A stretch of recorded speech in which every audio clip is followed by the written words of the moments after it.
This live presentation was produced in Ashland, Oregon by the Rogue Valley Metaphysical Library and Event Center. RVML relies on the support of our volunteers, members, and donors to organize and present these programs.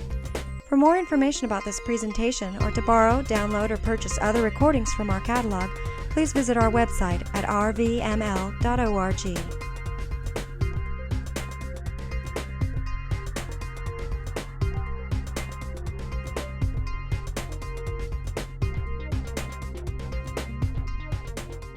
Some notes. I've lectured so frequently, I usually just get up and get going. So I think I'll just refer to my notes if for some god-awful reason I think I need to. Okay.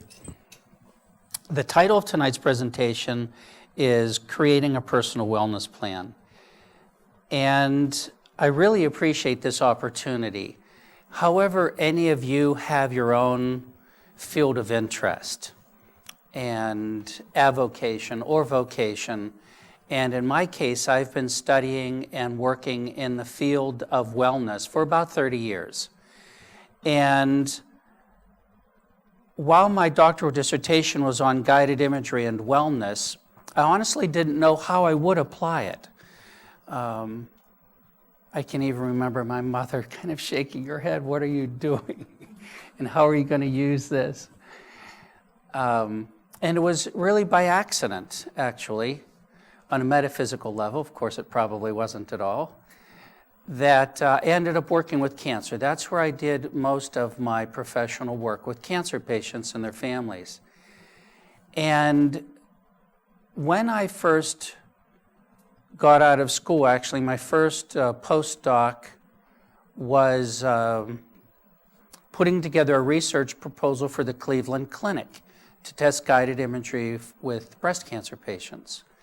And then my second position, internship, was with a rehab hospital. And while I was there in central Pennsylvania, where Penn State University actually is based, located, I had the opportunity to go and do an internship with Carl Simonton. Some of you may recognize his name, a radiation oncologist who is one of the true pioneers in what we call psychosocial cancer care. Probably Carl Simonton, Larry LaShawn, Bernie Siegel, some of you may recognize those names, are the key people, I think, in my experience, who have helped to popularize, if not do some of the science and do the clinical work to demonstrate that, as Bruce said, the power of your mind, I want to tell you, I don't care how much you know about this, it's greater than you know. And our experience in growing up in terms of our health care or taking care of ourselves was largely around a faulty premise that you wait till you get sick pretty much before you do something about it. And so it actually, unfortunately, remains a pretty broken healthcare system that while we talk about prevention, we don't really do a whole lot about it. Or, in my experience, and I mean this well and challenging you this way, we still don't do a very good job, in my experience, of taking personal responsibility to do what we can to help ourselves. And I would tell you that I have to conclude at this point in my career and life that what you can do yourself is better than any medical treatment you could ever get, which is not to diminish the benefit or the credibility of medical treatment.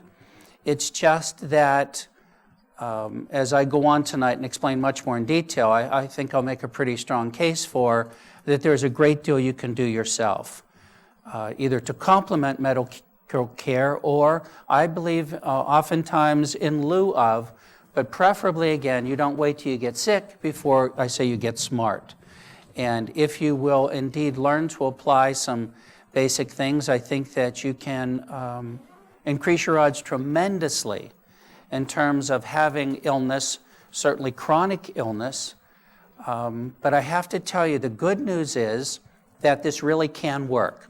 The bad news, you have to do it. And so I say that with a bit of sense of humor in telling you this, but one of the big things I was very interested in, especially I had taught a self-help program for about 10 years prior to doing my postdoc work and meeting Carl Simonton.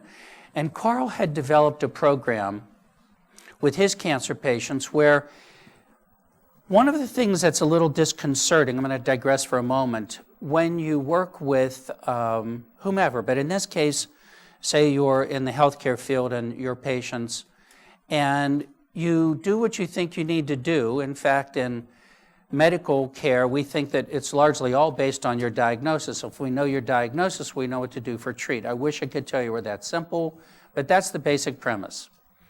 So when you are diagnosed with cancer, for example, there's a pretty definite protocol with certain types and stages and so forth.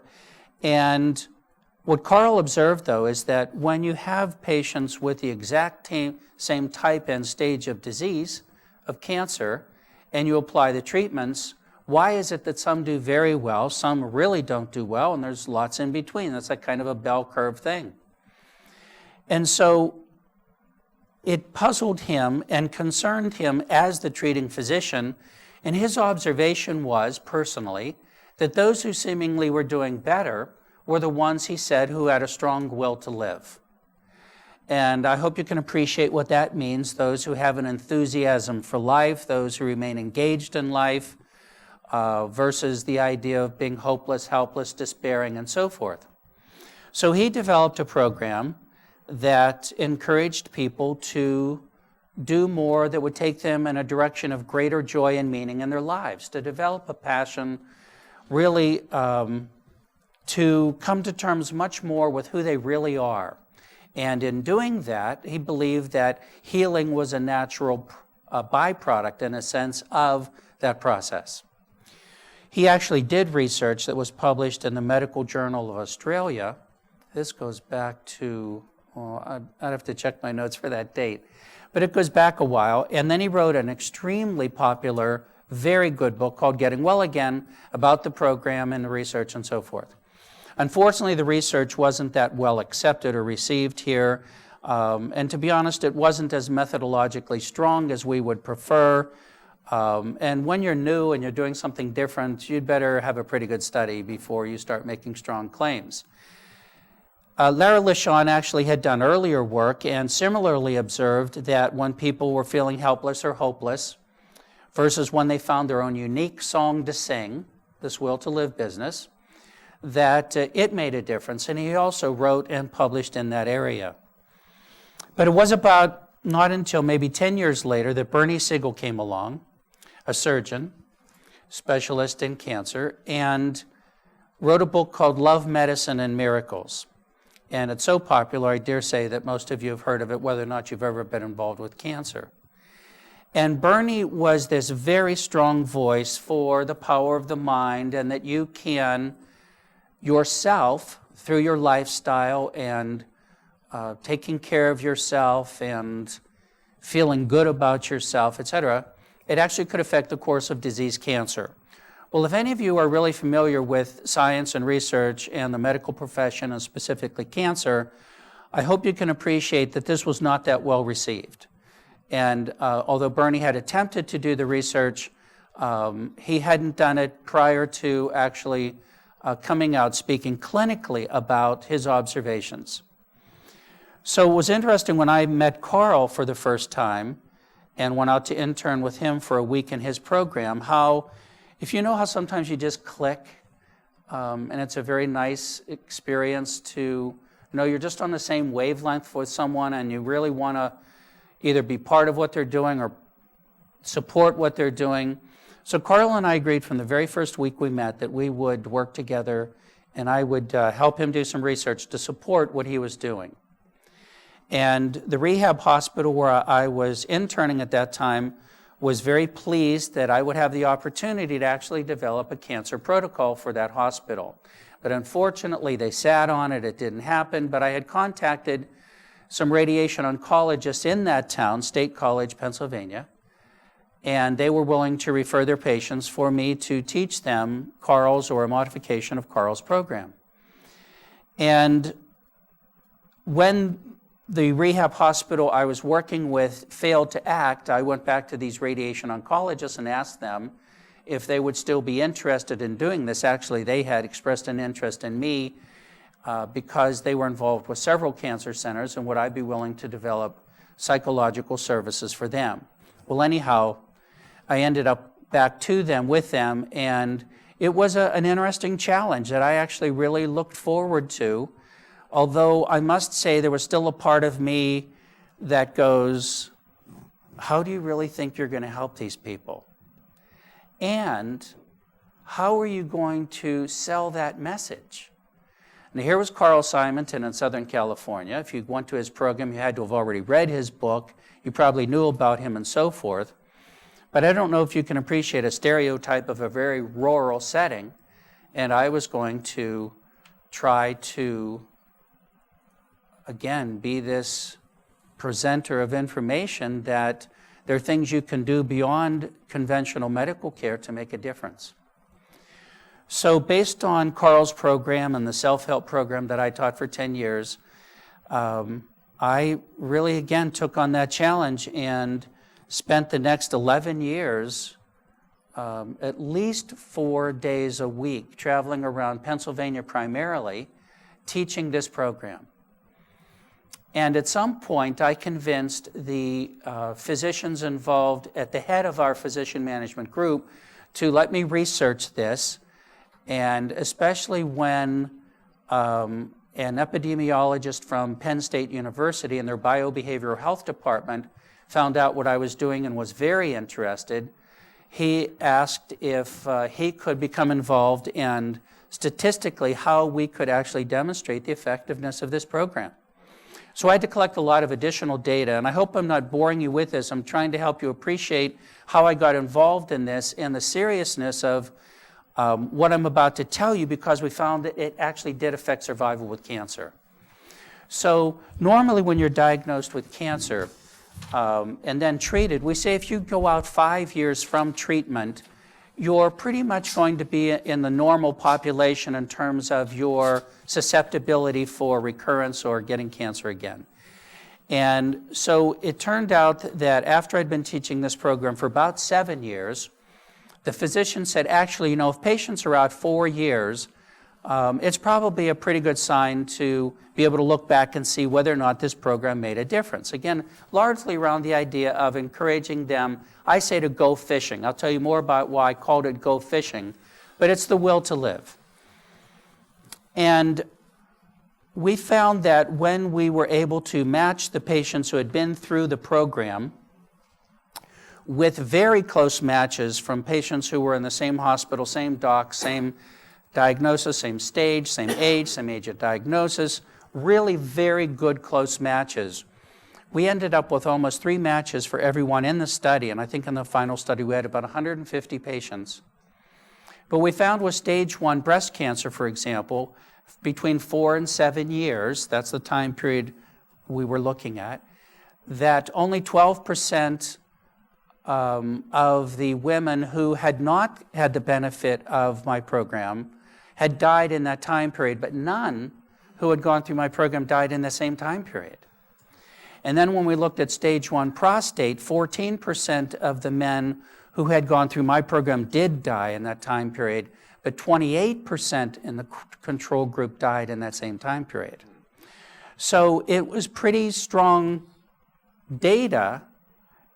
I don't want to say to just conclude this could work, but certainly suggest that there was a tremendous potential here to help people beyond what they were doing with their conventional medical care. And I remember, some of you may know the name Larry Dossey. When Larry was editor-in-chief of Alternatives in Health and Medicine, actually this is kind of an interesting story for me personally. When this fella, Ray Palmer at Penn State, was helping me pull this data together and do all the statistics, my wife and I, Shelley, were down in Florida with our physician management group at a major conference for all of our physicians. And interestingly, the very next week, same hotel, same place, was this great big mind-body medicine conference headed by Larry Dossey. Carl Simonton was there. Talk about a unique coincidence. Here we are back to back down in Florida, same place. And the first data came in, the I swear it was the day of Dossie's conference starting up. And so Carl Simonton and Jeannie Ochterberg and Frank Lawless sat down with the data, looked at it, and went, oh my God. Excuse me for being personally moved by that. And Jeannie was then a senior editor for Larry's journal. And I was so flattered when Larry approached me and said, can we publish your research? And I actually was brazen enough to say, I'm going to actually submit it to Lancet. And I did. Because David Spiegel's study out of Stanford had just been published there. And I thought, what the heck? And Larry supported me. He said it deserves the widest audience possible. Fortunately, they rejected me early. And I went back to Larry and was glad, believe me, glad to then publish it with Larry. So anyhow, that's what really came to convince me that what may have seemed a bit bold or brazen, or how could lifestyle affect something like cancer, and in this case fairly dramatically affect the course of disease cancer. So what I did when I worked with these patients or people diagnosed with cancer is I developed this form, the bottom part of which came directly from Carl Simonton's approach. The top part actually came from my training and work as a psychologist. I have a Ph.D. in counseling psychology, and one of the things that I learned early on in my training, but also certainly learned in working with people, is that it is imperative that we learn more about who we are. Like Carl said, it's when you move more in the direction of who you really are and what brings you the greatest joy and meaning, that's what he believed and observed in his own program clinically would make the difference. One of the ways I might say this to you to help you appreciate this approach, when I was in graduate school and as part of my training worked in the counseling department for students at the University of Akron, did my graduate work at the University of Akron in Akron, Ohio, is that we found very consistently that students at a very tender age, this won't surprise you at all, had this outrageous idea that they were then going to choose a field of study and occupation that was going to suit them for the rest of their lives. Instead of having the life experience and insight and wisdom to think more about who they really are and then try to find a field of study and work that really suited them. They pretty much had it backwards. And so that was the approach, and maybe you can appreciate this approach I would like to present to you this evening as we do what I would have asked them to do, did ask them to do. And I hope that you'll appreciate my interest tonight to actually send you home with a game plan. Sometimes I say it's writing your own prescription, which usually upsets physicians to suggest for a moment you're going to write your own prescription. But if you can appreciate both my sense of humor and my well-meaning, is that I really do mean it, that you can learn to create a plan based on who you are that I genuinely believe can make a difference in your health status. Now, ideally, again, you don't wait till you get sick before you get smart. My experience very consistently with cancer, but I would say also with heart disease, which kills more people than all other diseases combined, is that, forgive me again for lumping you in with this general statement, again, you wait till you get sick before you get smart. And so what I found was that if you ended up diagnosed with a major chronic disease, that either your physician or your spouse or your friends or family were going to be all over you to do what I'm telling you to do now. Again, in my experience, however, and I mean this as a nice challenge, I hope I'm mistaken, you don't do it. If you've looked at this form I've given you, you'll look at it and go, this makes sense. All of these areas are important, and of course I should be addressing them in my life. My experience, again, and I mean an overwhelming experience, is you don't do it. So I mean it well in presenting it this way, and hope that you will be willing to participate in my experience and observations, along with Carl's work with cancer as well, but it so coincides with Larry LaShawn and Bernie Siegel as well, that what really makes the difference. Now, if you've heard me speak before, I also almost always dump Dean Ornish into this conversation because of his outrageous work and research with heart disease and how nutrition, physical exercise, and stress management made an unbelievable difference. If I could tell you personally, there's one study in the world that deserves some extra special award, it would have been that study. Are any of you not familiar with Dean Ornish's study? Okay, let me just say it very briefly because it's so outstanding. What Dean did, and now he's a cardiologist, so he is a heart specialist, physician, was took 200 people and divided them into two groups randomly, and they all got their conventional medical care if you were diagnosed with heart disease. In fact, the one group that got the conventional care followed an American Heart Association diet and whatever were the real standards, we say gold standards of care at that time. The difference with Dean was he followed this pretty strict vegetarian diet, had people exercising about a half an hour a day, at least 5 days a week, as well as a pretty involved stress management program. And what was interesting is, I forget the exact time period, but however long the treatment went on, is that 100 out of 100 of the control group, the American Heart Association group, got much worse with conventional medical care.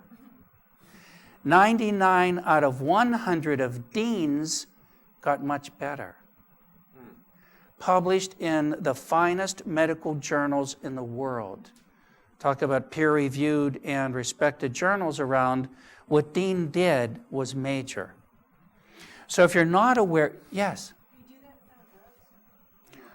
Yes, did he do that without drugs? Once someone is stabilized, generally speaking, medically, you can often forego drugs, but I don't know that specific detail to feel better about answering you as well as I would like at the moment.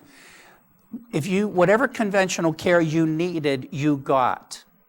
But with Dean's program, I believe that they were stabilized to the point that that would have been a minimal part of what they did, and that largely, really, the difference was the wellness approaches, exercise, nutrition, stress management. And by the way, I maybe should have said that sooner, that in terms of wellness, those are the three main arms. So that if you're addressing these three areas well, you're going to be in pretty good shape.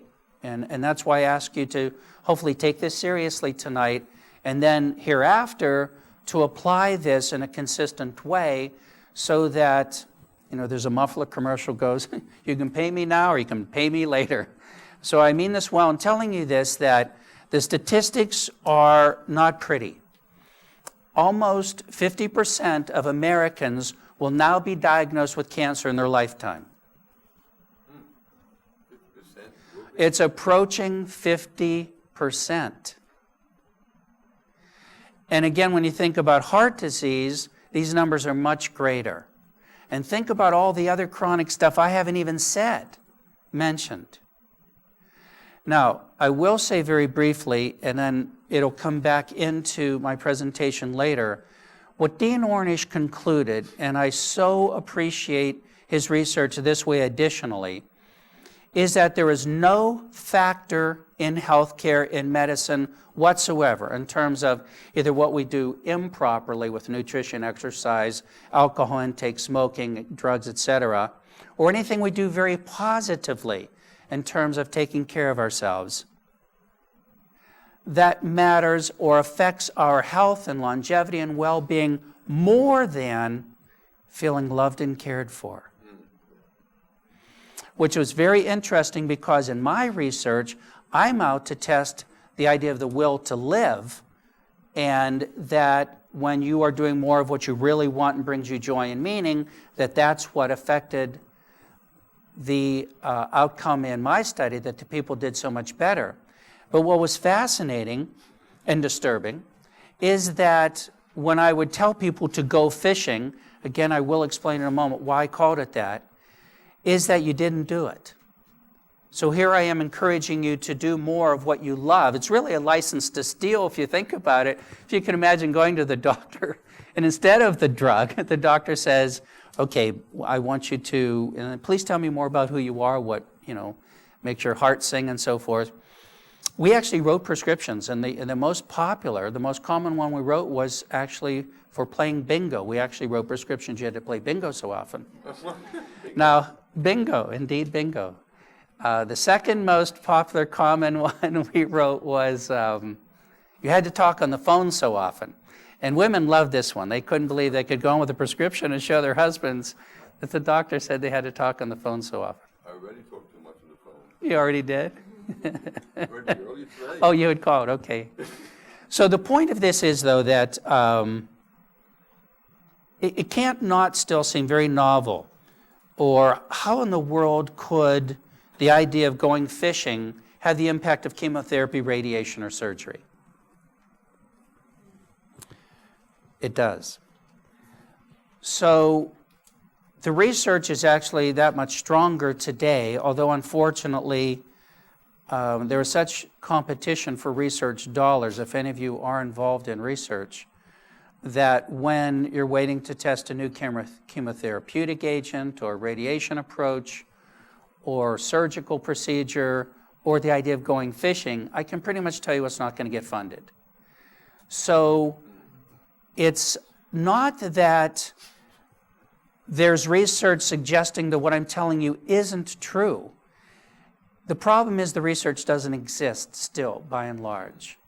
That even though the National Health Institute has a small budget to test so-called alternative approaches to healthcare and cancer, it's still minimal. And these studies take time. So eventually, I am certain that we will learn more about the real benefits of lifestyle. But I think that it's pretty much established now that prevention is simply essential in terms of when we talk about we need a new healthcare system, the way Medicare is going broke, that people can't afford insurance, and it's a pretty sad situation. The great news is that you could take so much more control of this and help yourself if, again, you're willing to take the personal responsibility to actually do what you could do to help yourself. Now, this is kind of a sobering thought, but I'm trying to say this in a way that I can get your attention as strongly as I can.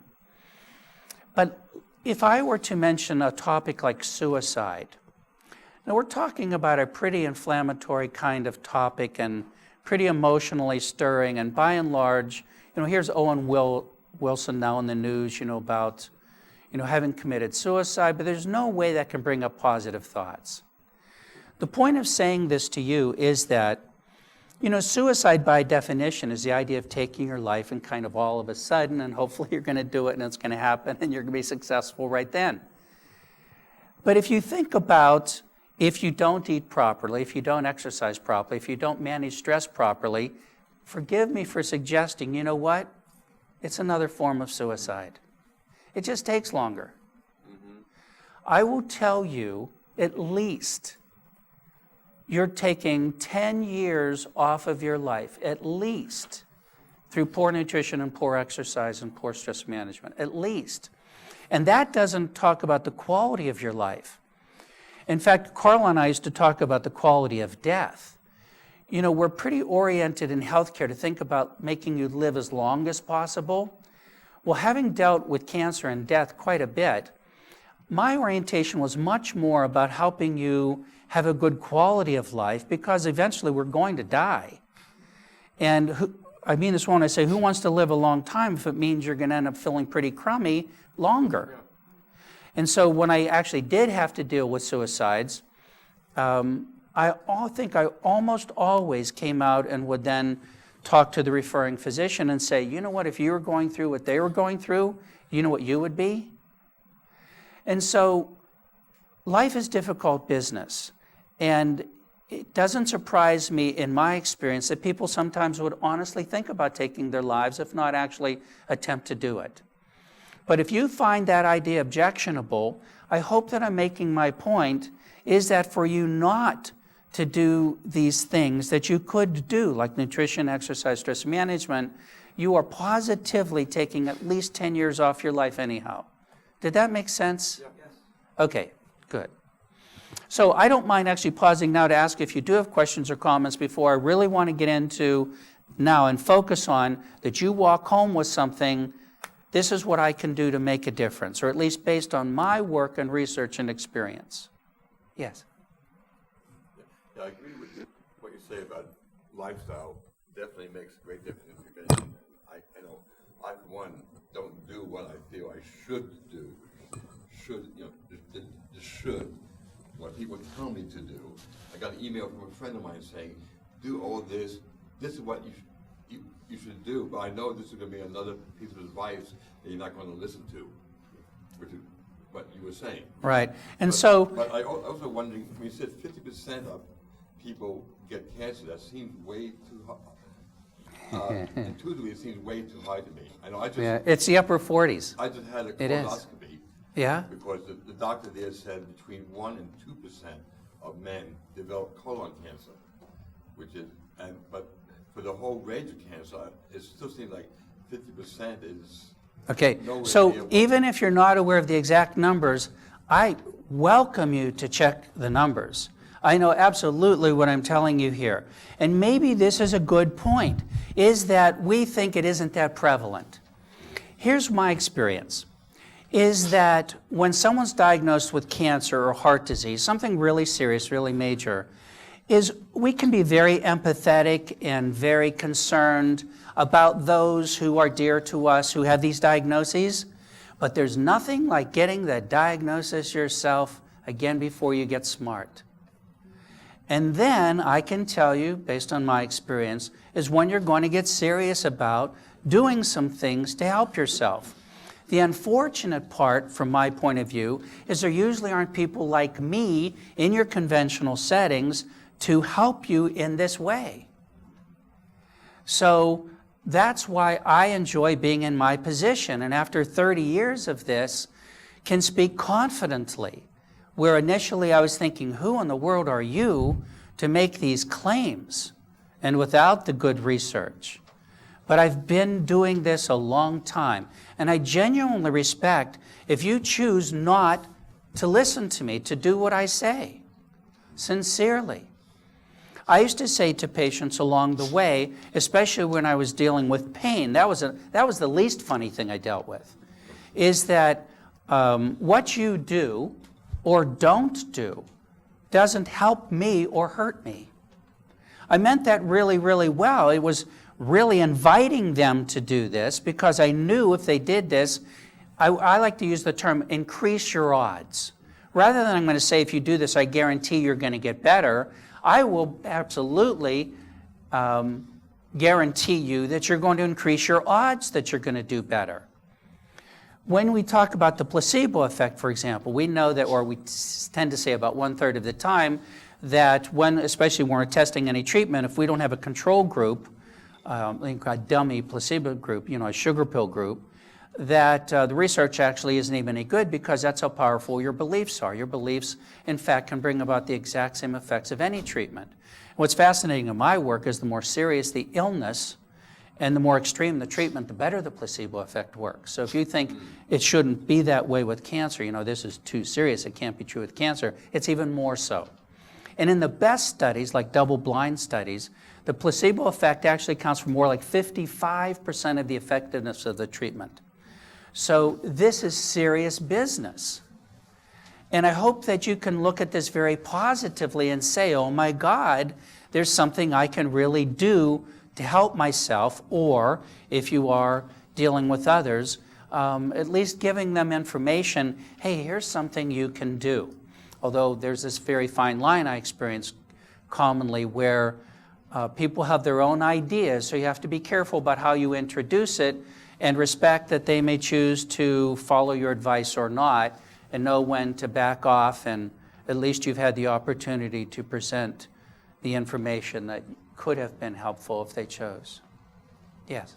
Are there any support groups here in Ashland, or can you see a way of establishing some support groups for people to work with, motivating each other to exercise, to have good health, have better food, to stress reduction.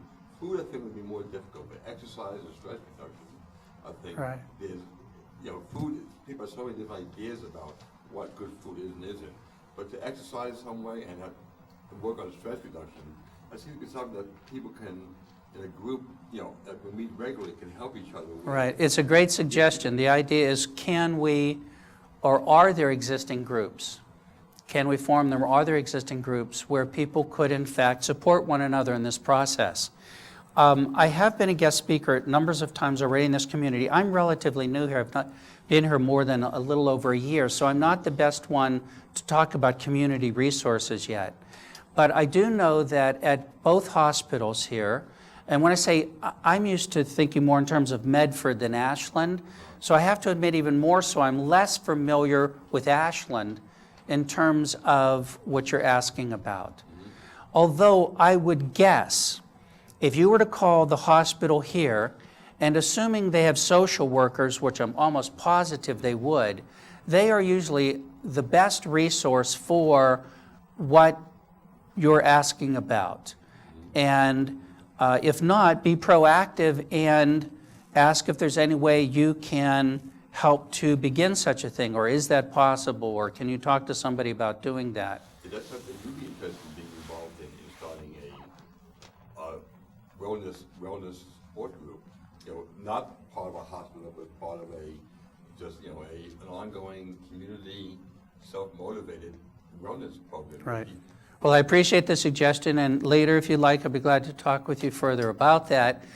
As part of me goes, thank you for planning my time. I am in the process of writing another book and making finally a bunch of CDs with my specialty in guided imagery. Believe it or not, after 30 years, I'd never done a commercial CD, which now, because I work with Triune Integrative Medicine, which is part of the Asante group in Medford, I've been strongly encouraged to finally make time to do that. So, but I appreciate your interest, and I certainly applaud and encourage and support you, or any of you, if you would choose to do that, formally or informally. And I do, in fact, appreciate the effectiveness of group support. When Marty Rossman and I were writing the article for Andrew Weil's new book on mind-body medicine for integrative oncology, one of the things in reviewing the recent literature for mind-body medicine and cancer care that I think surprised both Marty and me is that what we call psychoeducational groups, rather than just psychosocial support groups, actually tended to be, with the research that is available to date, the most effective approach. So I'm not to suggest for one moment that the idea of a support group, however you understand that, would not be effective, but there seems to be something about the information giving as well as the actual support process that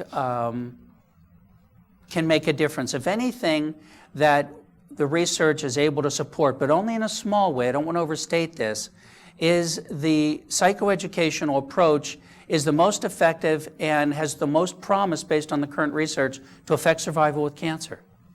So I'm very pleased to have been part of that, but not trying to tout what I did, just that with what has been done at UCLA and a couple of other places, that it honestly holds promise. So, yes, sir? You have a website? I do, deanshrock.com. Dean, D-E-A-N, Shrock, S-H-R-O-C-K.com.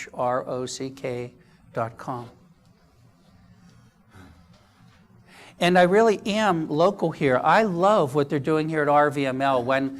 Before I even moved here, Bruce Rawls, my good friend, was living here by then, and he brought me to an RVML presentation as part of our visit. And I saw what they were doing, and I was so impressed. And I, kind of with my tail between my legs, asked, would you be interested in what I do if I volunteered to make a presentation? So I'm really pleased with what is happening here and love this opportunity for you on a weekly basis, actually more than weekly. Their schedule's outrageous. When you go to that calendar, I'm on their email, so I see there's something going on here almost every day, it seems. I've never, ever seen or heard of anything like that before. And that people come in and do this for free, and that all of this is volunteer by and large, this is a heck of a deal. So if you're not supporting this or not taking advantage of their library, these presentations, this is a whole other resource that pretty much is unheard of. So to your real credit, to RVML's real credit. So how are we doing for time? Yeah, we're going to run out of time. We really need to get started on this. So I want you to look at your forms, please. And I made sure you all had a pencil, or if not, well, you can have a pen or pencil. Do you? I don't have a form. Oh, how did that happen? Okay, I'm gonna. I think I know this form. I was going to use that myself. All right, does everybody have a form? No. You need this. You're going to write on this right now. I have two of them. Oh, he stole two. Way to go. Somebody asked for two. Okay. Okay, so the first, interests. So this is maybe where I should finally tell you what I mean by go fishing. When I first started to teach my program in central Pennsylvania, and, I'm the doctor, I'm the scientist, and here I am trying to reach people, as I said, really was a unique challenge. In fact, it was an extra interesting challenge in State College because I could have faculty from Penn State, I could have farmers. I mean, how do you reach all of these people? So, again, it really was an interesting experience. What I found, or believed to be true, was that if I used less than scientific language, if I told stories, if I presented it other than in terms of statistics and research, that my message might be more effective, that you might actually hear it better, act on it. So when I lived at first in the State College area, I'm telling you the honest to goodness truth, when I tell you the name of the town where I lived was called Fisherman's Paradise. And my backyard was the largest trout fishing stream in Pennsylvania. That is, it ran for a long distance through Pennsylvania, but it actually went through my backyard. And then there was even a fish hatchery less than a mile down the stream from where I lived. More than that, I grew up with the importance of trout fishing, and even more, the importance of deer hunting. In central Pennsylvania, they literally close public schools the first day of buck season, the first day of doe season, and the first day of trout season. Now, you may find that funny. I guarantee you, if you were born and raised in central Pennsylvania, you might appreciate this more than if you had not been raised in such a setting.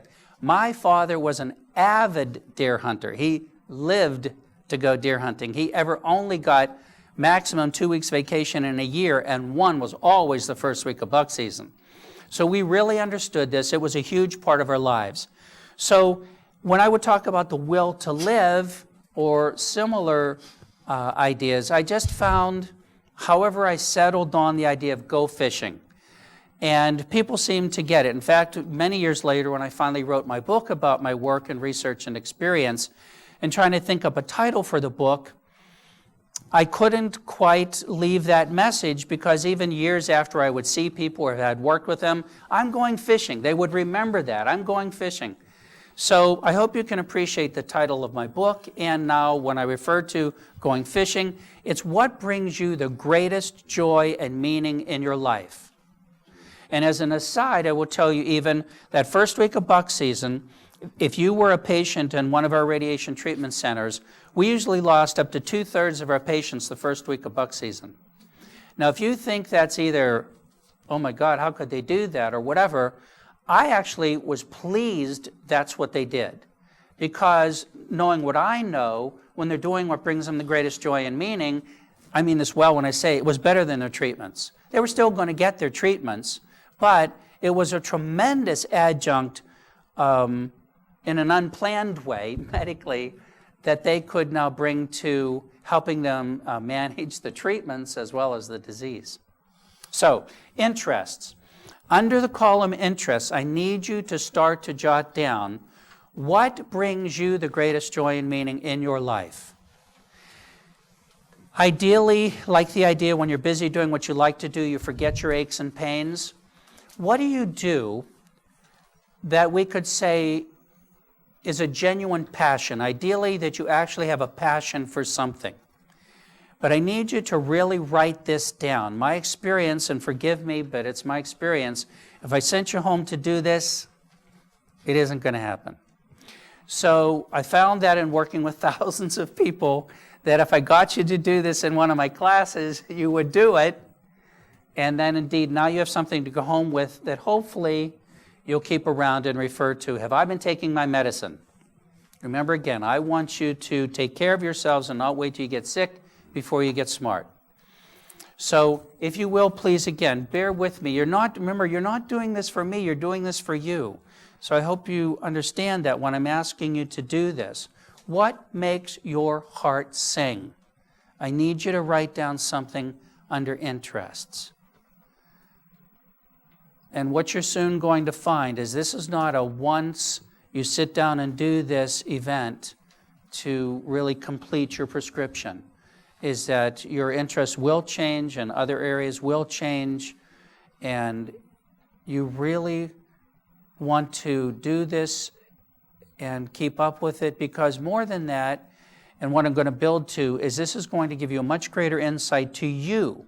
And when you're able to do and be more of what's on your list and be more yourself, again, health is a byproduct of doing that. And I hope you can appreciate my approach that this is just a license to steal. If you can imagine, again, your doctor telling you that for your health, or for getting well, this is what you need to do, what you love most. Now, as an aside, while you keep doing this, remember I've told you that you didn't do it, however. Now you made this wonderful list of what I love to do, the doctor's telling me to do it, but you didn't do it. Here's why. In my experience, it was way too selfish. In our culture, there's been an unfortunate message that everybody else is supposed to come first. And if you'll excuse this stereotype as I've observed it, is especially with women in this culture, that I would say the majority of women have this concept that they are, largely in terms of their self-esteem and self-worth, they're to get married and raise a family. And largely then how they feel in terms of feeling good about themselves comes from that marriage and raising children. And for males, the corollary is being a provider for that family. So the way you feel good about yourself is largely through your vocation and being that provider. So when I ask people to do this, and especially women, and I will remind you, by the way, so let's say that you actually take the step to do more of what you really want to do, but here's what most women, again, this was my experience, but I really should be doing this. So that didn't count.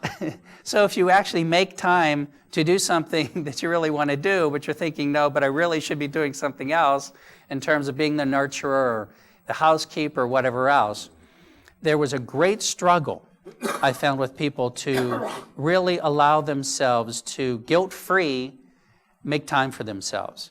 And there's a huge, wonderful message here. Again, there's no one in this room could not have heard this. Joseph Campbell. One of the outstanding, consistent messages that would underlie all parables, myth, fairy tales. He was this great scholar expert. Follow your bliss. I believe it was not an accident. It's not an accident that as far back as we can determine, this has been one of the greatest messages. And I think it's so appropriate here. Follow your bliss. So, how are we doing? Oh, you did super. Oh, you guys are good. Good. Now, this gentleman did indeed call me earlier today and asked if this was going to be interactive. It's going to be briefly interactive because I've already been way too vocal and I need you to be much more involved. So what I would like to do at your comfort level is to actually read some things from your list. Now, there's method in my madness. What I found is that if you do this, there's another point, I won't reveal why I think this has benefit, but it also allows you then to think of some other things you might not have thought of when you hear somebody else's stuff. And then also there is part of this group experience that allows us to see we're not the Lone Ranger. And this will become more apparent as we go on, to become much more aware that we have such similar interests and needs and values, and it's really okay to do this, to take time to look at ourselves and take care of ourselves better. So, would you be comfortable reading yours? Thank you. Working in nature, relating to people, nurturing physical contact, massage, being creative, artwork, doing art, cooking food I like, teaching, chess, backgammon, meeting other people, making new contacts. Super. He's such a good voice. Did you catch that? Okay, thanks. Because otherwise we have a microphone to make sure, because this is being recorded, if you would be willing to even speak into a microphone. Are you comfortable saying what your interests are? Sure. Okay. Decorating, shopping, the all general term, gardening, reading, traveling, and anything about housing. About housing. Very good. Thank you. Would you like to say? Thank you. Teaching, writing, visiting with friends, my grandchildren, travel, music. Okay, thank you. Gardening, sports, like jokes, the theater, friendships, exercise. I like business. I like business. Very good. Thank you very much. Okay. Now, one of the reasons I didn't reveal to you why I like to do this publicly also is that almost always when you talk about your interests, is that there's usually something that you look up and, yeah, I really like that. And it's that kind of an experience that I like to point out to you to go, this is such a no-brainer.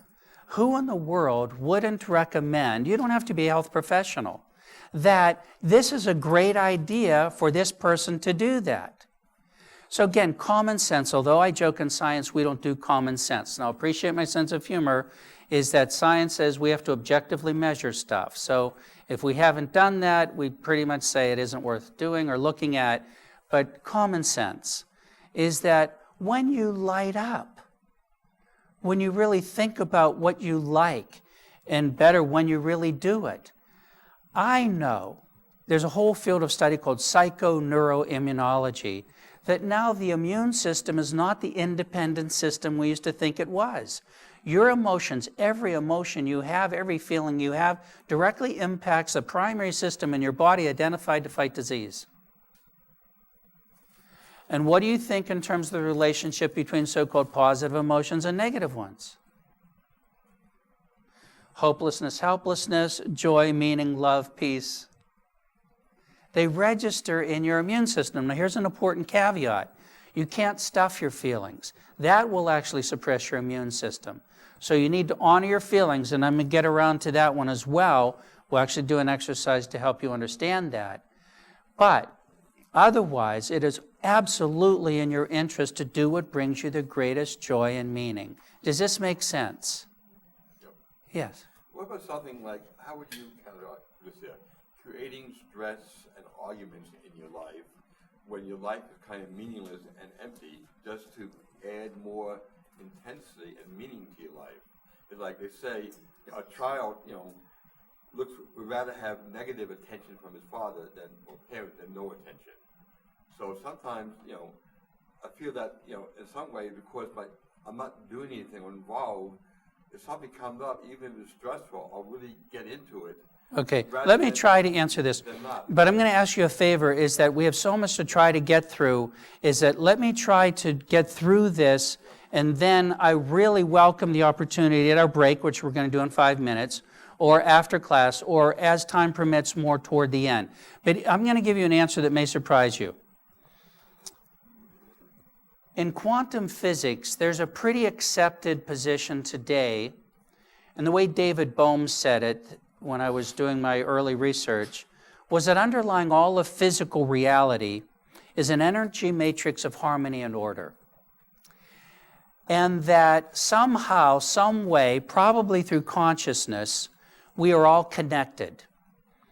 And your essence, our essence, is harmony and order. It's joy, peace, love. That is who we are. And in the process of physical life and indeed, learning a poor self-image and so many other things that squash this recognition of our true essence, when we get into a dissonance with this state of pure love, joy, peace, that's when the health breakdown begins. So when you talk about, well, should I get into an argument as a way at least of trying to do something, there's something to be said for having an energy than being withdrawn or passive or quitting. But on the other hand, the ideal that you want to at least work toward is what's going to bring you joy, peace, meaning.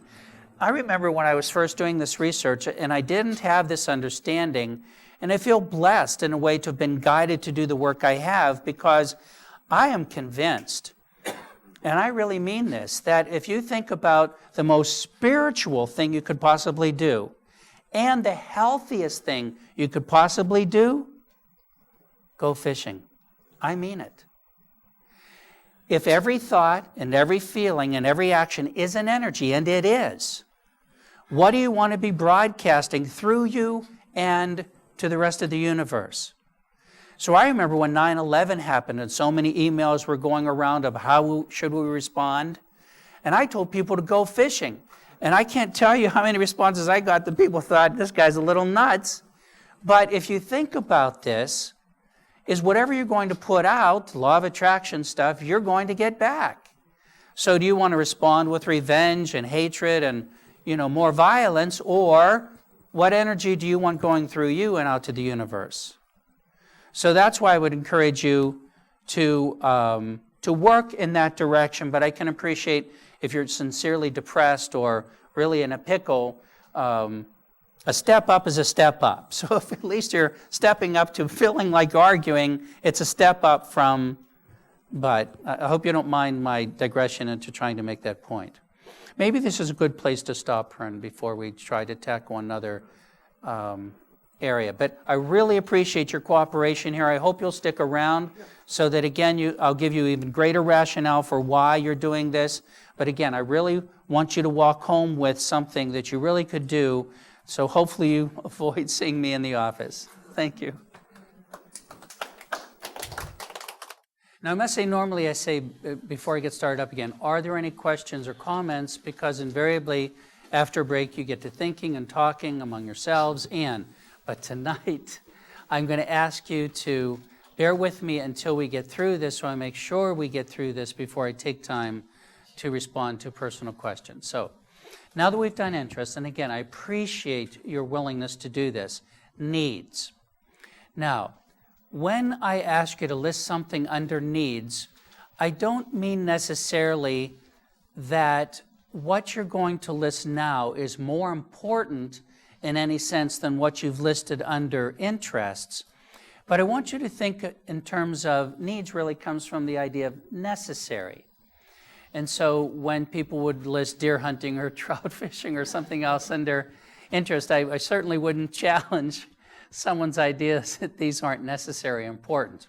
But I want to introduce this needs column in another way, and then please start to take notes, write down things under this column at any point. One of the ways I say it is that you can get your needs met appropriately or inappropriately, but you will get them met. So, for example, let's say that we had a school setting and a child was acting out. We often say the way to change that acting out behavior, or the reason, for the acting out behavior is because there's an underlying need for attention. And so if we meet that child's needs for attention in some more appropriate fashion, what tends to happen to the acting out behavior? It tends to lessen. Okay, you get your needs met appropriately or inappropriately, but you will get them met. Now, an example related to your health. It's so common if you got a cold or the flu to say to yourself, or for someone to say to you, see, your body's telling you you need to rest or slow down. Again, the implication is, had you rested, you might not have gotten the cold or flu. You got your needs met appropriately or inappropriately, but you got them met. Do you get the idea here? So, just one last one with pain. Chances are you know people who can have extreme pain. And when something comes up that they'd really, really like to do, it's amazing how their pain can subside so they can do it. Or if they really don't want to do something, how, in a very real sense, well-meaning, they can use their pain to manipulate the situation so now they don't have to do it. And we even did that when we were kids. We learned this really early on. Think about when you were really young and going to school and you had to take a test.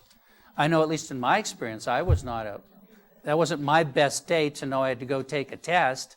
And so wasn't it a coincidence that sometimes the day of a test that you really didn't want to take, you ended up with a sore tummy or sore throat, and you think there's no relationship between the sore tummy and sore throat and not having to take that test?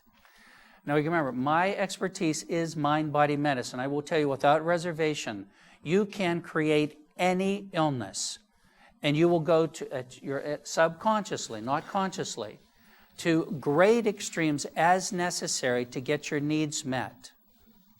So, now when I ask you to think about your needs, I hope you'll take this, I don't want to say even more seriously, but this is important. This is not selfish. What I learned, for example, when I worked at the rehab hospital, if people were fortunate enough to be discharged to home rather than a nursing home after having a stroke, it was common for someone to call the caregiver and say, hey, I'm going to come over and sit with that person, your husband or whatever, because you still need to get out of the house. You still need to go to the store, to church, to maintain somewhat of a normal lifestyle. And so that helped me to learn this one, that it was still, no matter what, important for you to take time to go fishing and do some things you still need to do. And I remember this is a little more pointed, but one time a young woman who I knew was coming out of the hospital when I was going in, and she stopped and we conversed a bit, and she said she had just sat up 3 straight days and nights with her mom at the hospital. I said, good, keep it up, you'll be in there with her. Now, I hope you understand the point of my saying that. It sounds a little direct, but trying to get my point across to you, really, is that your needs are essential in terms of you're really identifying them and meeting them. This is not selfish. Anyone here not get that? Okay, what are your needs? So I need you to now start to put down what are your needs. Now, as you're starting to do this, I'm going to help you fill in the blanks, I promise. I saw you do that. Remember again, in my research, like Dean Ornish, we concluded the most important things may be related to feeling loved and cared for. So, do you have a need to feel loved? If so, please write that down under needs. Do you have a need to feel cared for? And in my research, I concluded very importantly, you have a need to feel listened to. If that's true for you, please do not hesitate. Right now, under needs, I need you to write down, listen to, assuming that's important to you. Do you have a need to feel respected? I will help you fill up your list in a hurry here. But it's not about me, it's about you. You need to stop and think about what's important. It can be like one gentleman shared with me about the importance of laughter. If you need to laugh, to me, this is a no-brainer. You make sure you make opportunities to laugh. It's actually one of mine. I am way too serious. I need to laugh much more. And I know it's therapeutic for me when I'm with someone who can make me laugh. So, even though this may still sound a little novel, I'm telling you, if you love to laugh, then make opportunities to laugh. And let this be your reminder, am I taking my medicine, when you check your list? I have a need for honesty. I just learned that about myself, that if I'm with someone who I feel I can't trust or I really know is lying to me, it really affects me physically. I just change, and not in a good way. No brainer. Do I want to make more time to be with people who are honest or dishonest? But you need to really think about who you are, and does that matter to you? Another one I find very consistently with couples. One of you will be neat, one of you will be less neat. One of you can't wait to throw things away, one of you can't, it has to hold on to them indefinitely. But you need to honor your differences as well as your own unique, in this case, needs or whatever. So if you have a need for neatness, you need to honor that. It will affect you and it will affect your relationships. Which brings up an interesting point about doing what you really love, is that not only will it make you feel better, but I used to use the example if you were out buck hunting, forgive this example if this offends you, but you go out and get a 10-point buck, I can tell you, at least in central Pennsylvania, this guy's going to be plenty happy. But more than that, is he going to be nicer to live with when he gets home after getting that buck? Everybody wins when you go fishing. This is not selfish. In fact, your wife, think about it, she's probably booting you in the butt when you get home, go out and get another one. Because, think about it, with anyone you have a special relationship with and know that well, you know there's so much more fun to be with when they've just gone fishing or when they are going fishing. Another sober response to this is, I've attended a fair amount of funerals in my life because of my work. And it's a very common experience for people to say at a funeral, related to the person who's there, dead, that, I wished I had done this, that, or the other thing while the person were still alive. Don't wait till you die or get sick before you get smart. Make time now. Think about what matters for you and for those you love, and do it. This is not selfish. Yes, sir. We all need to breathe, obviously, but say in an emergency situation, and if we were on, just imagine if we were on a plane, and there's some kind of emergency going on, the masks drop, with the oxygen. Well, is it selfish to put your mask on first? No, because then you're in good shape to help other people get their masks. Right. In fact, that's actually the instructions they give you. If you ever pay attention to what they actually say on the airplane, that's actually the instruction. So good point. All right. So is anybody comfortable with, if I did another little group to say what your needs are, which again may then be helpful therefore then to others, so they can think more about what really matters. And this is very personal, and this is not for anyone else to judge in terms of what's important to me. What is important to you? Find your own unique song to sing. What matters to you? Would you like to do that? Yeah? Okay, let's see. Will our microphone go back that way? This is going to come right under your feet and under your purse. Okay, thank you for doing this. To live with integrity, to have a dog, to be seen and heard, to have respect, to be accepted and challenged, and to demonstrate love. Thank you. Very good. Would anyone else like to share? No, it's okay. I want you to be comfortable.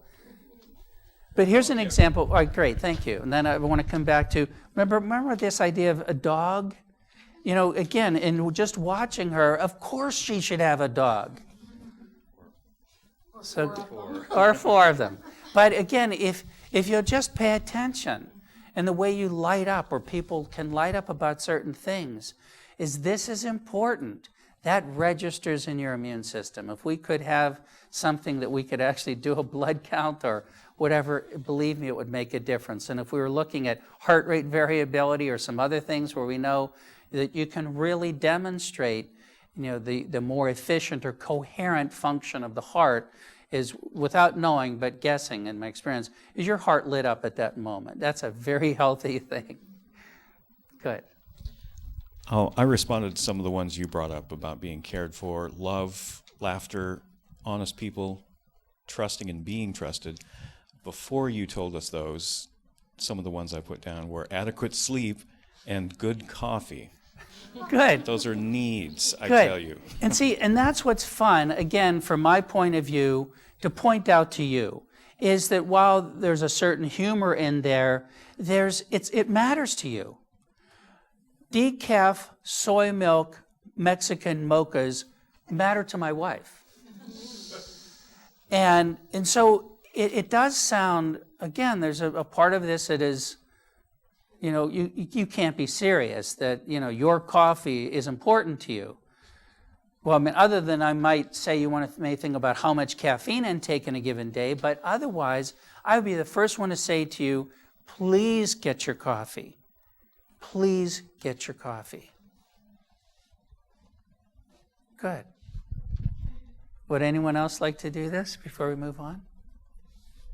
Okay, then let's just keep going, but I really appreciate your support doing this one.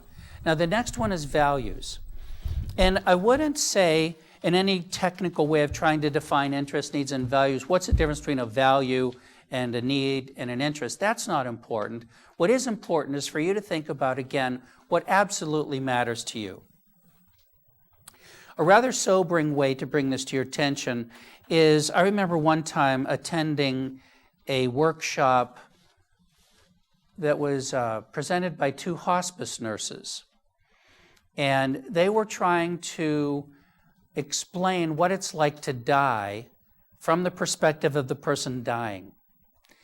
And when you entered that workshop, you were given 10 slips of paper, and you were to put down one thing on each piece that absolutely mattered to you. And for example, if they were people or even your children, only one name per piece of paper. So if you have 3 children, 3 pieces of paper were already taken up. And then once you did that, one of the first things they asked you to do was to throw 5 of those pieces of papers away. The idea is when you're dying, now all of a sudden you don't have, in this case actually what mattered most to you, to again appreciate from that perspective, this is very unfunny, not just in terms of a physical dying process, but you now can't do what matters to you. And then the process went on until you actually got down to a last one. In the dying, again, eventually you're not here to do any of it. And this will make you laugh, but it'll help me make my point. Is in doing that very exercise that day, I got down to my last 2. One was my wife, and one was my rototiller.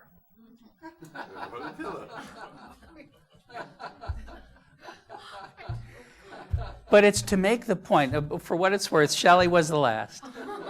But it's to make the point around when you think about having a dog or a cup of coffee, or you think that's silly, that's how much I loved my rototiller and working in the yard. And when I thought about if I were dead and I couldn't do that anymore, couldn't get out in the garden with my rototiller, that would be devastating.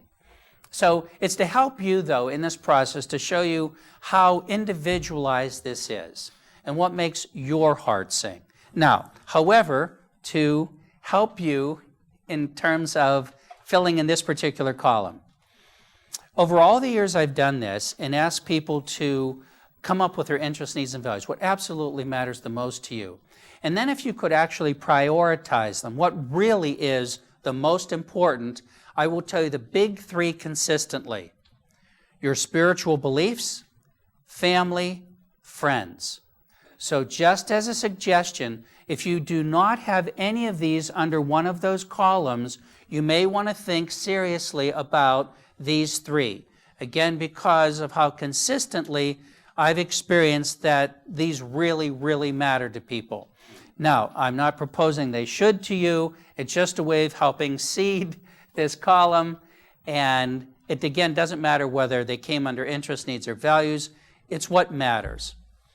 So think this way, that again, if you couldn't do this thing, you'd rather be dead. That's how seriously I want you to think about this. Is that if I can't do this, if I can't have this, I'd rather be dead. Now I need you to fill in values. Would being pain-free be a value? If it's important to you, that's all you need to know. And it doesn't matter which column. So if it's important to you to be pain-free, or you may want to give that a positive spin to feel good, absolutely, I want you to write that down. So, see, it may seem somewhat obvious in a health kind of lecture to think that health is actually a value. And I kind of want to go, duh. So if it isn't obvious or you haven't noted that, indicated in some other way, you may simply want to write down health. Or, just be real honest, it could be finances. It could be anything at all. What matters to you?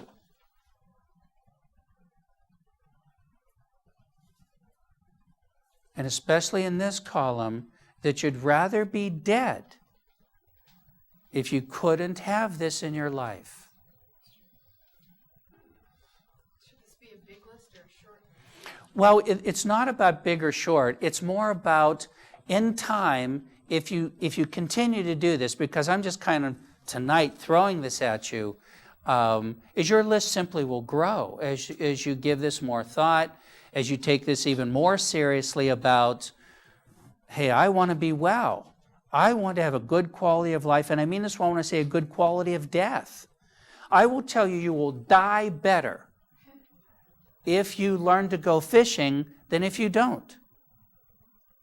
In the same way, what I'm telling you impacts your current health status, it will affect the way your body responds to the dying process. And there will be less suffering, less pain, less whatever else. In my experience, because I've dealt with this so much, is people so much in the end aren't so afraid of dying, it's the suffering part. Well, I'm telling you that you can impact that suffering part very significantly by learning how to live.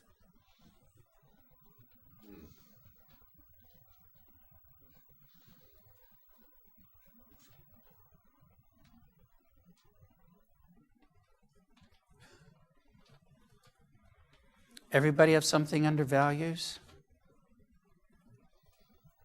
Okay, so let's move on to feelings. When I first made up this list and had people complete this as part of my program, I actually didn't include feelings, which I remember seemed kind of strange even to myself. Here I am, a psychologist. You know, why wouldn't you have thought to include something like feelings at first? What happens is, and if you'll forgive my sense of humor around being trained to do research in science, is that scientists don't do feelings. And even, believe it or not, neither do psychologists particularly well sometimes, at least not from a research perspective. They're not that easy to measure and document. But anyhow, what I want you to do, and then I'll explain afterwards why I'm asking you to do this more, is I want you to think about any time in your life when you've really gone through a serious crisis. Now, usually when I was doing this, it was dealing with people who had cancer or with someone who loved them dearly, a family member. And please write down at least one feeling that stood out for you as a part of that experience. So if you could identify one or more, but major feelings you had at a time of crisis, so whether you've gone through a major health crisis or any other kind of crisis for yourself or someone dear to you, right now, please, I want you to write down at least one or more major feelings you had at that time.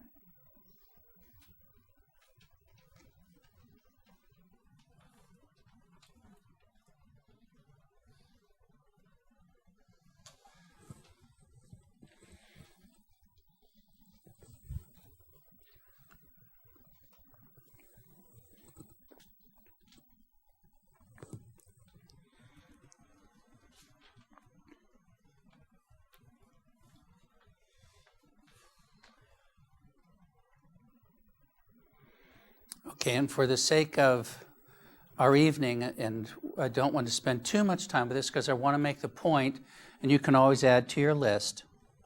But this time I am asking all of you at your comfort level to say one or more, and I will repeat it for the sake of our video recording. So at your comfort level, honest to goodness, you can put up your hand and I will, you don't have to do this. But otherwise, and I really believe there's a good reason, which I'll explain to you, why I'm asking all of you to do this for me. But if you're comfortable, would you be willing to say one or more feelings at a time of crisis? Well, for me, it was anger. Anger. Good. And so behind Bruce, this... A combination of fear and courage. Fear and courage. Courage wouldn't be courage if you weren't afraid. Okay, fear and courage. Sad. Sad. Okay. Frustration. Solitude.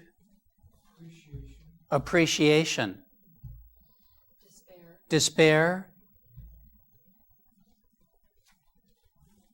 Lack of purpose, loss. Lack of purpose, loss. Compassion. Isolation. Okay, here's what usually happens. And for a number of reasons, this group is not going to ever be representative of a normal population. I mean that, well, when I say you're not normal, I hope you understand that's a statistical term.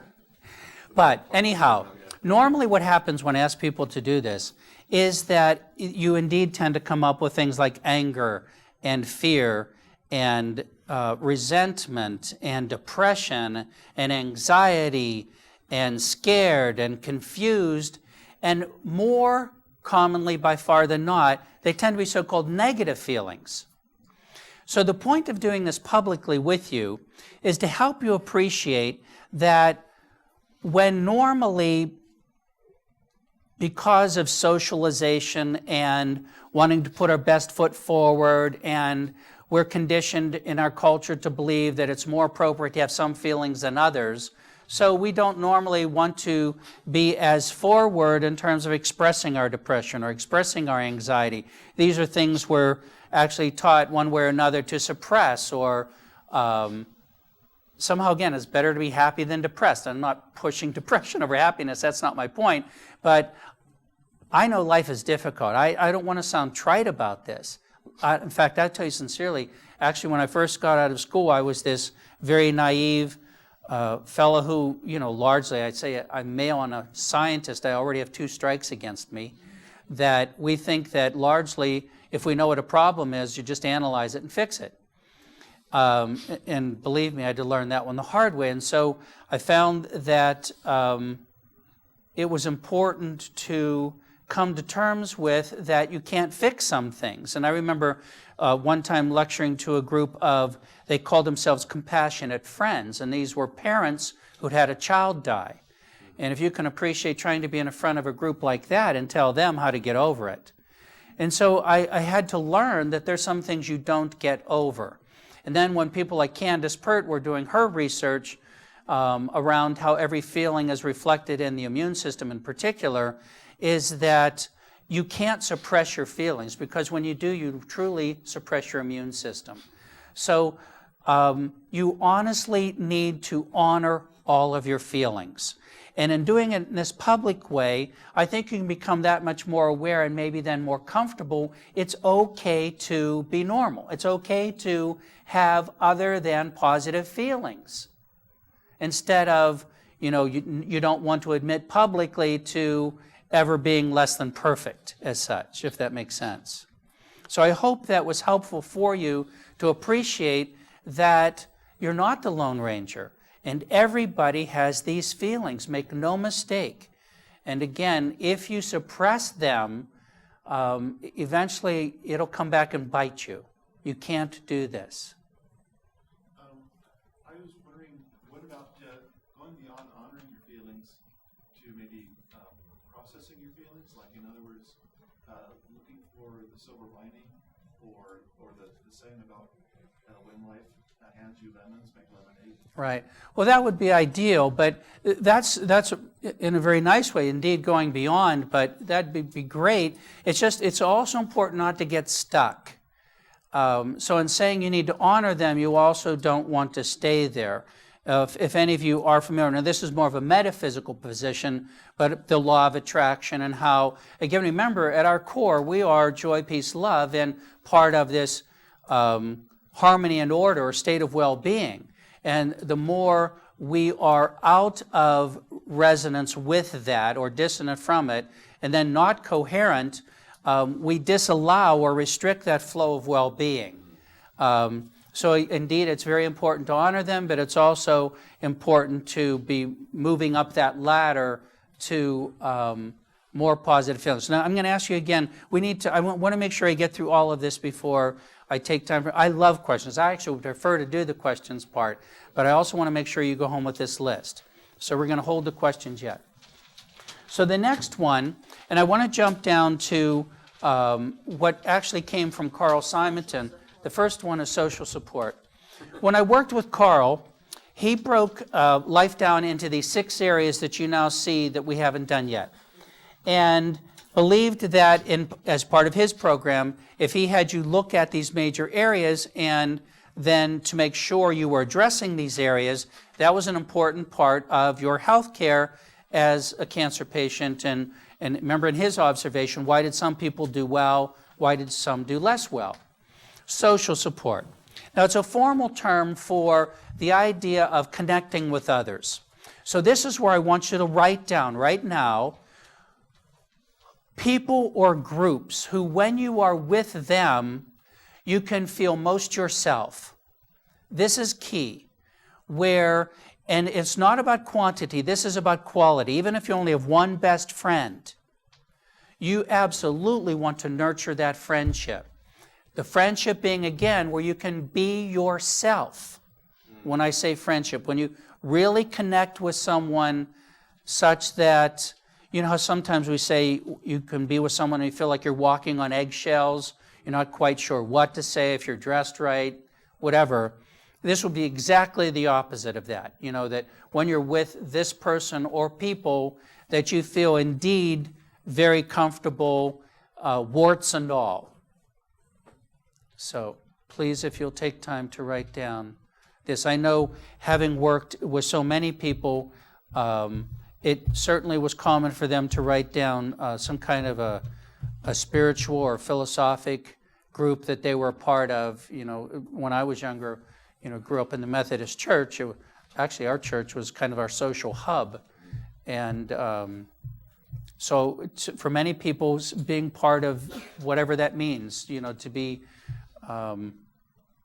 a part of a group that way where you feel supported. You simply need to make time for this, without exception. And remember, Dean Ornish's and my research conclusions, when you feel listened to, cared for, and supported, in the end, we believe that's probably the healthiest thing you can do. And remember, if we're all connected, if we're all one, you know, then anything you do in terms of connection is going to help you resonate with your core. This is a good idea. And remember again, health is then a byproduct. Rather than you're approaching the illness per se and addressing symptoms, you're going to create the greatest coherence within the system, which would automatically then create the least stress or least resistance, greater health. So everybody have something down under social support? Good.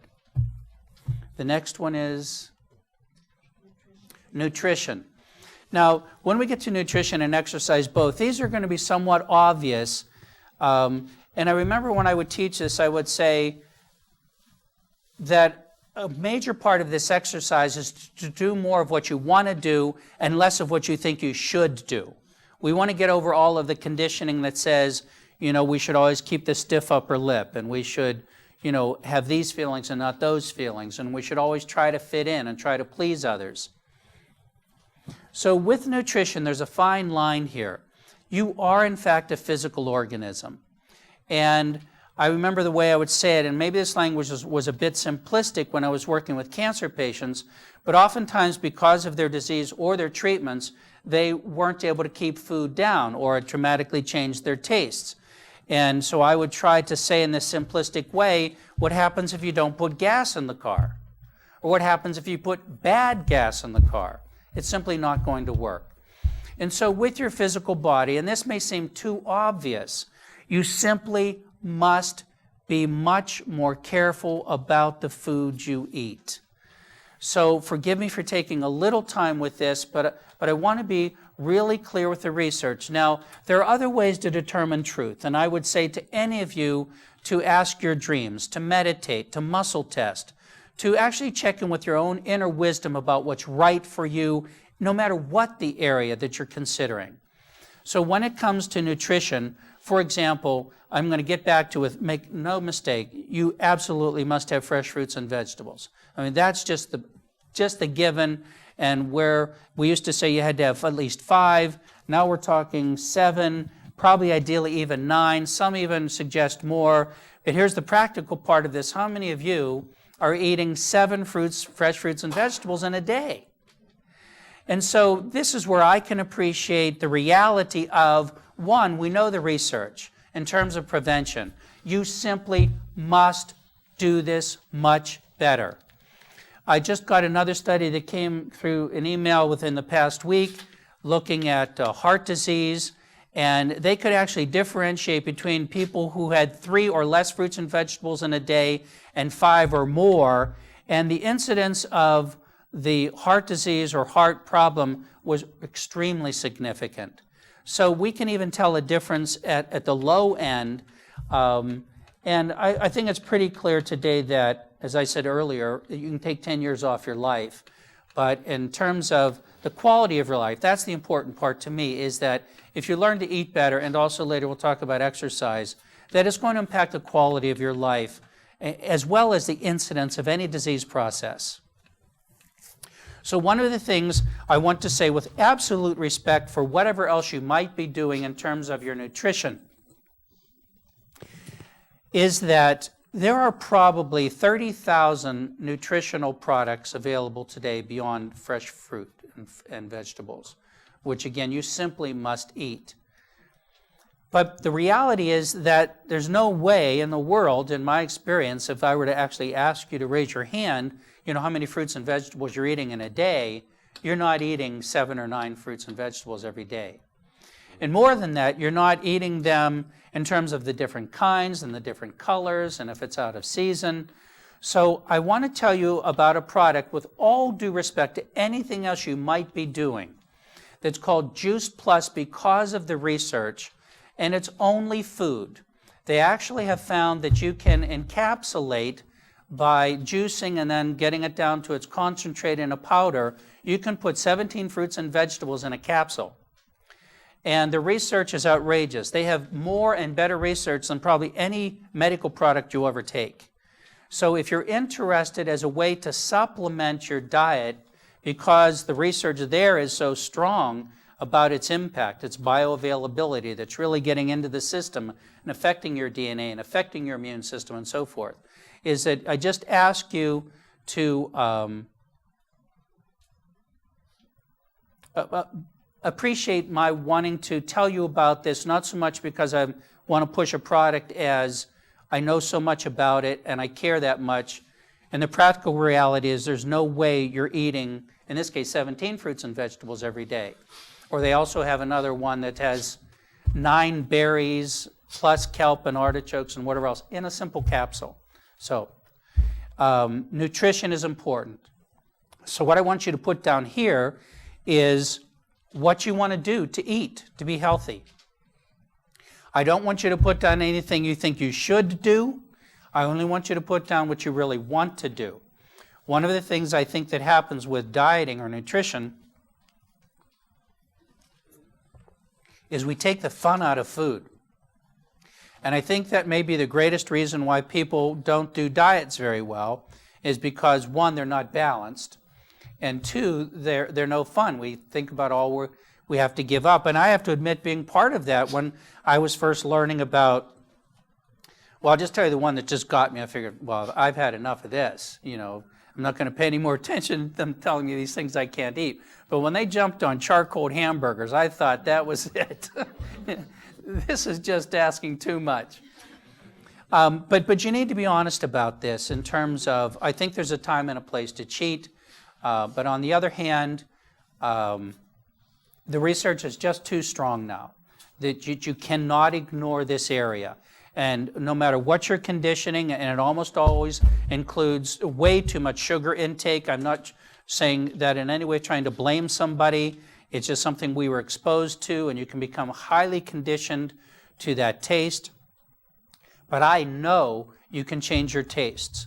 I found only later in life that I had wheat and dairy sensitivities, and I had to alter my diet, and I love to eat. So when I had to give up cheese, and I had to give up bread and butter and pizza, I was going, how do you do this? But like I say, once you get sick as such, then you start to get smart. And so as I learned to stop drinking sodas, these very sweet carbonated drinks, and as I actually used to drink milk, but then went from whole milk to 2% to 1% to skim, chances are you also had this experience. If you used to drink these highly sweetened drinks and then went to low-calorie drinks, if you then went back to a sweet drink, you go, oh my God, you just couldn't do that. You wouldn't enjoy that taste at all. And the same thing with milk, is that if you were used to a very thick milk as such, and then reduced it to skim milk, then to go back and drink whole milk again, you understand that just wouldn't taste right.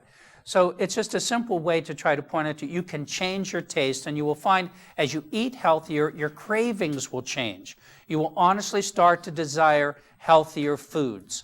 So for those of you who may be going, this is difficult, I know it's difficult, but in terms of what you can do and how you can recondition your body, you can do this. Okay, the next area is play. Now, when Carl Simonton put this together, what he would have had you write under play really probably would be very similar to what you have written under interests. But I've left this in for two reasons. One, this is the hardest area I found for you to fill in. When I say you, over thousands of times, because, again, it's too selfish. People do not appreciate the need for balance in their lives between work and play, or incorporating play in any balanced way in their life. But what I would like you to do in this column, rather than duplicate what you've written under interests, I want you to think silly. I want you to honestly put something in this column where you can be silly, where you would be silly, where you would let your hair down, where you'd quit acting your age. Now, one of the ways you can do this rather simply is with young children. When you were young, but certainly you can observe now with very young children, their life is about play. And if you go into a mall and there's a toy store and that child has the opportunity, those boxes and toys are coming right off the shelf and they're simply going to play. And my observation is that if you were with that child has a way of engaging you to play as well. If there aren't other adults present, because then you go, I got to act my age again, and you do not allow yourself to be childlike and to really play. So look for opportunities to be more childlike and quit worrying about what everybody else thinks. Now, some unique opportunities are Halloween, where you can actually put a mask on, they don't know it's you, you can act out of character. But I mean it when I ask you to think of opportunities, make opportunities to lighten up. So this is where I need you to write down under play something to do to keep you light or playful. The next column is life purpose. Now this one's very sobering. This is about where I want you to ask yourself things like, does life serve a purpose? Why am I here? What's it all about? The reason I do this is because, remember, I'm asking you to take your life in the direction of greatest joy and meaning. And the greatest minds ever have asked these great questions. And in my experience, remember, again, the big three are your spiritual beliefs, family, and friends. So for most of you, in my experience, your spiritual concerns or interests are very, very meaningful. So this is where I'm asking you to now, in this area, is to write down, one, if life serves a purpose. If it doesn't for you, this makes it way easier. If it's once around in the merry-go-round and then it's over, this actually makes it much simpler. But still, then you want to go fishing because you just get one good shot, go fishing anyhow. But if life really does serve a purpose, if you believe that, then I'm asking you to address it. Because I've dealt with so many people nearing the end of their lives who weren't quite sure if they were doing or had done what they really wanted to do.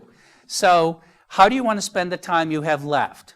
Going fishing and doing whatever it is that you think you came to do or need to do or want to do. So again, this is more sobering, where I'm asking you to look at a very serious side of life as it has meaning for you, whatever that means for you, whether you believe there's a God or there's not a God, but what do you believe spiritually? And if so, is that I want you to make sure you're addressing that aspect of your life. What's the next one? Meditation. Meditation is a way of reconnecting with your core, with this essence of joy, peace, and love. It's a narrowing of your attention where you stop your mind chatter and allow you to reconnect with that core. Guided imagery is another mental activity that I would incorporate within that. Anything you can do in terms of using the power of your mind through guided imagery, self-hypnosis, affirmations, whatever, to affect your circumstances, I couldn't encourage you to do this more. And even more strongly, intuition. So that whether you use your dreams, whether you meditate for insight, it is probably, my opinion, the single best gift and ability you have is to develop that inner wisdom. Actually, the wisdom's already there. It's developing your access to that inner wisdom. Because then you become your own best therapist, your own best anything, because you can access a part of you, whatever label we want to give that, whether it's your subconscious mind, your superconscious mind, your soul, your higher self, whatever you want to call that, there's a part of you can access that is unbelievably wise. In fact, that's the primary way I do therapy, is to put people in touch with that part of themselves, because then I say, you and I don't have to be so clever. There's a part of you that knows exactly what you need to do. So this is where I would ask you then to fill that in. What do you want to do in terms of any mental approach as such as a tool to impact your health and life? And do we have one more? Exercise. Lastly, exercise. Use it or lose it. Is you are a muscle, and you simply cannot afford to be inactive. The good news is simple activity around the house, a half an hour to an hour is very healthy. Those who are active that way have half the incidence of heart disease of people who are sedentary. That's how powerful that is in that small way. Now, Dean Hornish's research with exercise was that half hour seemed to be the maximum benefit time. And to exercise beyond that didn't seem to give any additional benefit.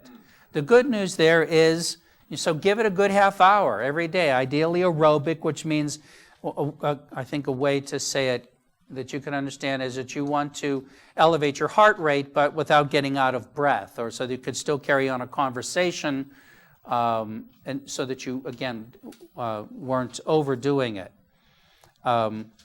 There's just too much research now, again, where you simply must do that and how it impacts you. So I hope you appreciate my plea to think prevention. And again, don't wait till you get sick before you get smart.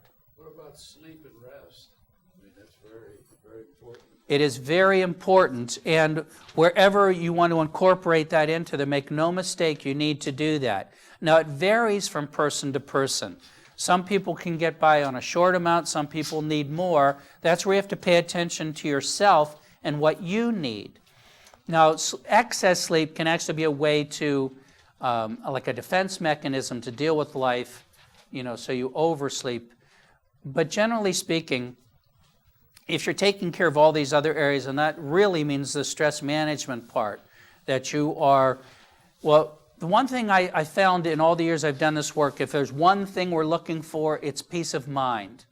And if you'll think about that, when do you have peace of mind? When do you have it most often? When you're going fishing. You can take time later to think about this. I will tell you this absolutely. So if you're doing that, remember, guilt-free, you're going to sleep way better. I don't care what else is going on in your life. Okay, so we're out of town. We're out of time. I would gladly stay longer to talk with you further if you like, but for the purpose of this, we need to stop the recording. So thank you very much.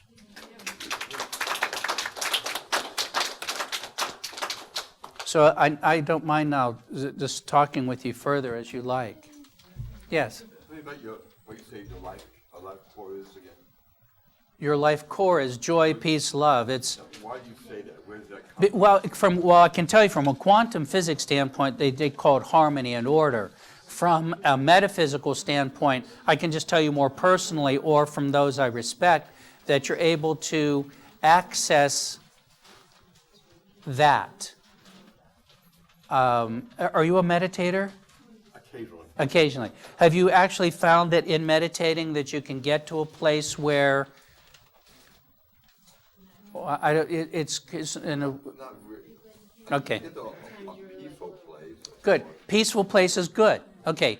So what happens again, in my understanding of this, is that when we stop the mental chatter, and including worry is probably the most insidious mental thing we do, is that it interferes with resonating with this core of joy, peace, love. I've seen that joy, peace, and love would be something to aim for. But it's like some people say God is joy, peace, and love, and yet there's all this suffering and all that in the world. And I just can't see God as being all loving and all wonderful, because the world it's created is not. This is something that I don't mean to try to have you believe, and more than I want you to experience. One of the things I remember that has really stood out for me of all the books I've read is when I read Neil Donald Walsh's series of books, Conversations with God. But in the very first one of the things in that book is that one of the major purposes for a human life experience is to experience what love is not in order to more fully appreciate what love is. This is way beyond me and the scope of this evening to try to tell you the purpose of life. But on the other hand, I really do believe there is something to the idea that we already know it all, but experiencing it is different. And so from a perspective that you don't have as a physical being, you chose this experience to be more fully aware of what you already know, if that makes any sense. But you experience it by, I remember one of the things that even got my attention, I thought, what an unusual example for God as such in one of the later books. The example was, if you're watching a football game and every play was a touchdown, eventually touchdowns become meaningless. So you need an occasional fumble or something other than a touchdown for you to appreciate what a touchdown is. So if you can allow then to more fully appreciate what joy, love, peace is, you experience what it isn't. Did that make sense? Yeah. Yes, ma'am. I just thought of something funny I heard. If everyone were rich, there'd be no rich. Right. Exactly the point. Without up, there's not down. Without hot, there's not cold. That's potentially the benefit of a bipolar universe of opposites. Yin yang. Exactly. Right. Okay. So I don't want to hold Bruce up here either, or this nice woman. So thank you all for coming out this evening. I hope you will continue to support RVML. Okay, good night. RVML Resource Center is a volunteer-operated federal 501c3 tax-exempt nonprofit organization. RVML is dedicated to providing easy access to a comprehensive collection of information on a variety of metaphysical, spiritual, and personal development subjects. RVML accepts and appreciates all donations.